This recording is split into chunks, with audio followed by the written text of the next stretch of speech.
السلام علیکم۔ آج جمعرات ہے، جولائی کی 13 تاریخ۔ پاکستان میں اس وقت شام کے 7، بھارت میں 7:30، اور یہاں ہمارے اسٹوڈیوز کی گھڑیوں میں صبح کے 10 بج رہے ہیں۔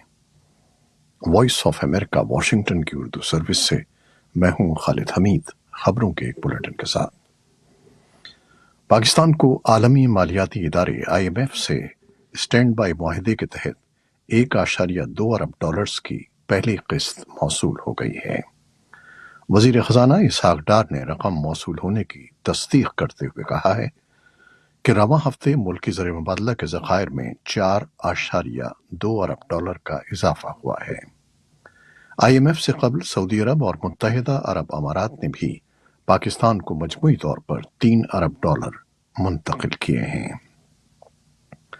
بلوچستان کے شہر ژوب کی فوجی چھاؤنی پر دہشت گردوں کے حملے کے بعد آج دوسرے روز بھی علاقے میں سرچ آپریشن کیا گیا۔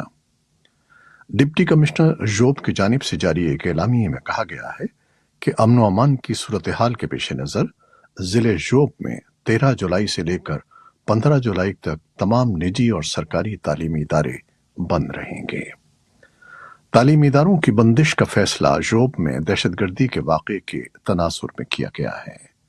ژوب میں بدھ کی صبح فوجی چھاؤنی پر دہشت گردوں کے حملے سے 9 سیکیورٹی اہلکار ہلاک اور 5 شہری زخمی ہو گئے تھے۔ فورسز نے دعویٰ کیا ہے کہ آپریشن کے دوران 5 دہشت گرد بھی مارے گئے۔ کالعدم تحریک طالبان پاکستان سے وابستہ گروپ جماعت الاحرار نے ژوب حملے کی ذمہ داری قبول کی ہے۔ پاکستانی دفتر خارجہ کے ترجمان زہرا بلوچ کے مطابق شمالی بھارت میں ہونے والی حالیہ بارشوں کے بعد بھارت 9 جولائی سے دریاؤں میں پانی چھوڑنے سے پہلے باقاعدہ طور پر پاکستان کے ساتھ معلومات شیئر کر رہا ہے، اور اس سلسلے میں ان کے بقول دونوں ممالک کے متعلقہ حکام رابطے میں ہیں۔ بھارت کی طرف سے پانی چھوڑنے کی وجہ سے دریائے ستلج میں سیلابی صورتحال پیدا ہو گئی ہے۔ نئی دہلی کے رہائشی جمعرات کو شدید بارش کے اثرات سے نبرد آسماں ہیں، جہاں ریکارڈ بارش نے جمنا ندی میں سیلابی صورتحال پیدا کر دی ہے۔ 20 ملین لوگوں کے اس شہر میں گزشتہ 5 روز سے تمام اسکول، کالج اور یونیورسٹیاں بند رکھنے کا حکم دیا گیا ہے، اور صرف ضروری عملے کو دفتر آنے کو کہا گیا ہے۔ جمعرات اور جمعے کو پینے کے پانی کی سپلائی میں 1/4 کمی آنے کی توقع ہے۔ 1 جون کو مانسون کا موسم شروع ہونے کے بعد سے دہلی میں اوسط سے 113% زیادہ بارش ریکارڈ کی گئی، اور شمال کی پہاڑی ریاستوں میں ہونے والی بارشوں نے دریا کے سیلابی پانی کو بھر دیا، جس سے کم از کم 88 افراد ہلاک ہو گئے۔ جمعرات کو یوم شہدائے کشمیر پر نئی دہلی کے زیر انتظام کشمیر میں حکام نے عام لوگوں کو دارالحکومت سری نگر میں واقع مزار شہداء پر حاضری دینے سے روکا، جبکہ سیاسی جماعتوں کو بھی جلسے کرنے یا جلوس نکالنے کی اجازت نہیں دی گئی۔ سری نگر کے پرانے حصے میں الصبح مسلح پولیس کے اضافی دستے تعینات کر دیے گئے تھے، اور شہر کے خواجہ بازار علاقے کی جہاں مزار شہداء واقع ہے ناکہ بندی کر دی گئی تھی۔ یوم شہدائے کشمیر ان 22 کشمیری مسلمانوں کی یاد میں ہر سال منایا جاتا ہے جنہیں 13 جولائی 1931 کو مطلق العنان ڈوگرا مہاراجا ہری سنگھ کی فوج نے سری نگر کی مرکزی جیل کے باہر جمع ایک ہجوم پر فائرنگ کر کے ہلاک کر دیا تھا۔ اس دوران جمعرات کو پاکستان کے زیر انتظام کشمیر، پاکستان اور دنیا کے کئی دوسرے ممالک میں مقیم کشمیری مسلمانوں نے یوم شہدائے کشمیر منایا اور اس مناسبت سے تقریبات کا اہتمام کیا، جبکہ جموں و کشمیر کی کئی سیاسی جماعتوں نے اپنے اپنے بیانات میں 13 جولائی 1931 کے شہداء کو خراج عقیدت پیش کیا۔ بھارت کے وزیر اعظم نریندر مودی 2 روزہ دورے پر فرانس پہنچ گئے ہیں، جہاں وہ فرانس کے قومی دن پر خصوصی پریڈ میں بطور مہمان خصوصی شرکت کریں گے۔ وزیر اعظم مودی کے اس دورے میں بھارت اور فرانس کے درمیان دفاعی ساز و سامان کی خرید و فروخت کے اہم سودے بھی زیر بحث آئیں گے۔ لڑکیوں کی تعلیم کے لیے کام کرنے والی پاکستان کی نوبل انعام یافتہ کارکن ملالہ یوسفزئی نے افغانستان میں خواتین کو درپیش پابندیوں پر تشویش کا اظہار کیا ہے۔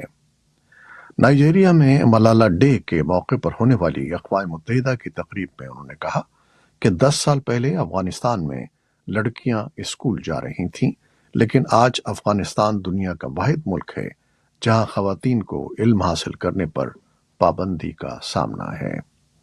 ملالہ نے کہا کہ افغانستان میں خواتین کی تعلیم پر پیش رفت بہت سست تھی، لیکن انہیں اندازہ نہیں تھا کہ وہاں حالات اتنی تیزی سے خراب ہو جائیں گے۔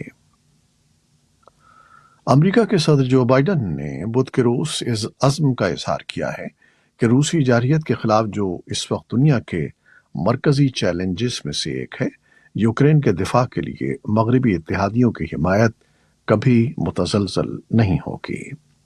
صدر نے کہا کہ ہمارا اتحاد کبھی کمزور نہیں پڑے گا۔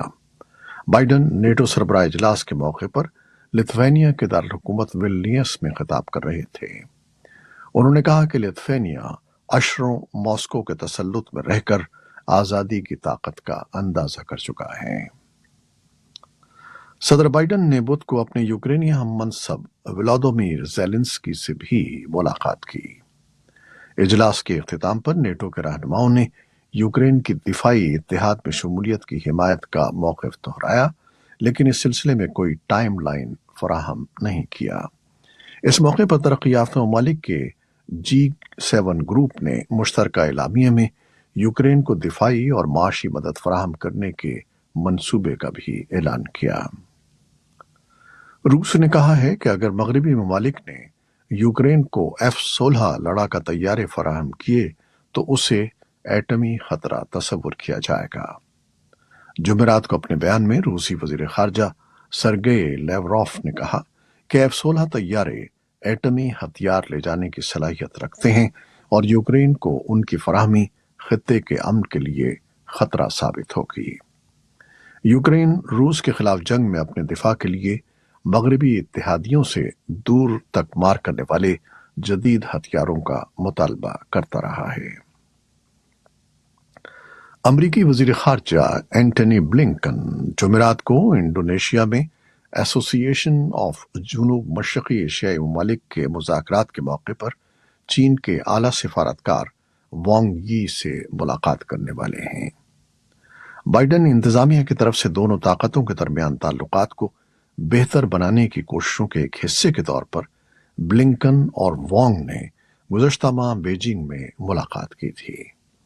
بلنکن اور وانگ جاکارتا میں آسیان مذاکرات میں حصہ لے رہے ہیں، جبکہ روسی وزیر خارجہ سرگئی لیوروف بھی ان مذاکرات میں توقع ہے کہ جمعرات اور جمعے کو ہونے والی ملاقاتوں میں میانمار میں بحران کے خاتمے کے لیے کام کرنے اور بحیرہ جنوبی چین میں کشیدگی پر توجہ مرکوز رکھی جائے گی۔ اقوام متحدہ نے کہا ہے کہ سوڈان کی ریاست مغربی دارفور میں ایک اجتماعی قبر سے کم 87 لاشیں برآمد ہوئی ہیں۔ اقوام متحدہ کے ہیومن رائٹس آفس سے جاری ہونے والے ایک بیان میں کہا گیا ہے کہ یہ لاشیں شہر جنینا کے باہر ملی ہیں، جہاں 20 سے 21 جون کے درمیان مقامی افراد سے زبردستی ان لاشوں کی تدفین کروائی گئی تھی۔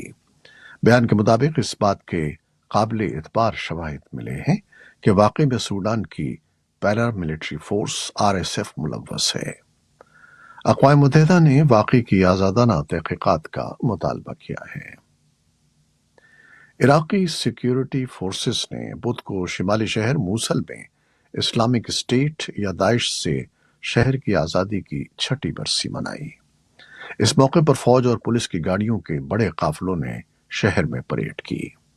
موصل میں IS کے خلاف 3 سال سے زائد عرصے تک جاری رہنے والی جنگ عراق کی سب سے طویل اور بھاری نقصان کا باعث بننے والی روایتی جنگ تھی، جس میں ہزاروں افراد ہلاک اور زخمی ہوئے اور لاکھوں بے گھر ہو گئے۔ اقوام متحدہ نے ایک گمبھیر رپورٹ میں خبردار کیا ہے کہ اس وقت عالمی ترقی کی موجودہ شرح پر 575 ملین لوگ اب بھی انتہائی غربت میں زندگی گزار رہے ہیں، اور سن 2030 میں 84 ملین بچے اسکول نہیں جا سکیں گے۔ اقوام متحدہ کے سیکرٹری جنرل اینٹونیو گتریس نے رپورٹ کے ابتدائیے میں کہا ہے کہ اگر ہم اس وقت عمل نہیں کرتے تو سن 2030 کا ایجنڈا دنیا کے لیے ایک کتبہ ثابت ہو سکتا ہے۔ ترقی کرنے میں ناکامی کا مطلب ہے کہ عدم مساوات کا مسئلہ اور بھی شدت اختیار کر جائے گا، جس سے دنیا کے ٹوٹنے اور تقسیم ہونے کا خطرہ بڑھتا جائے گا۔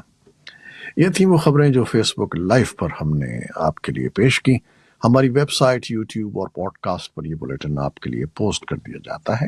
آپ ہمارے بلیٹن کو شیئر کرتے ہیں اور اپنے کمنٹس میں اپنی محبتوں کا اظہار کرتے ہیں، جس کے لیے ہم آپ کے فرداً مشکور ہیں۔ اپنی ان کاوشوں کو جاری رکھیے گا۔ پروڈیوسر عائزہ عرفان، کیمرہ مین اسفر ابام اور نیوز ایڈیٹر بہجت جیلانی کے ساتھ خالد حمید کو اجازت دیجیے گا۔ اللہ حافظ۔